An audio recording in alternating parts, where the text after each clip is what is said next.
Abbiamo questo tesoretto che da quest'anno, diciamo contrariamente a quello che è stato fatto fino adesso dall'ente provincia di Treviso, verrà speso in modo diverso.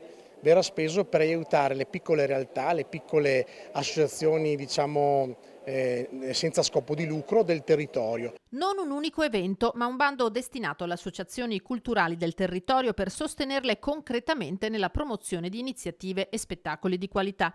C'è una scelta politica ben precisa, un cambio di rotta all'origine della svolta che la provincia ha impresso all'impiego dei fondi legati a Rete Eventi Cultura Veneto. Non sono moltissimi, sono circa 10.000 euro che in precedenza venivano utilizzati per finanziare un grande concerto che veniva fatto a Sant'Artemio a fine anno, e mentre adesso invece verranno, diciamo, messi a disposizione del territorio anche a piccole quantità, massimo 300, 400, 500 euro ad associazione, e che sono proprio ossigeno vero e proprio per queste piccole realtà che fanno cultura e che fanno arte. Sarà assegnato un contributo in base al punteggio ottenuto dal progetto per un importo massimo di 500 euro. Il finanziamento non potrà superare il 70% della spesa complessiva. Le domande dovranno essere indirizzate al Presidente della provincia di Treviso e trasmesse entro le ore 12 di venerdì 24 luglio. Diciamo che abbiamo voluto distribuire più democraticamente questi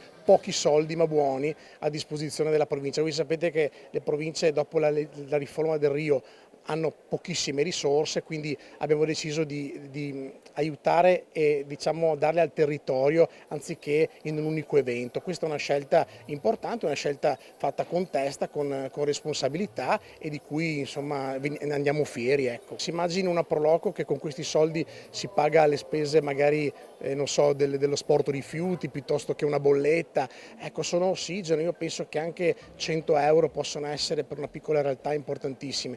Vorrei appunto utilizzare anche il vostro aiuto di rete, diciamo, seguitissima sul territorio per far conoscere alle varie realtà questa opportunità.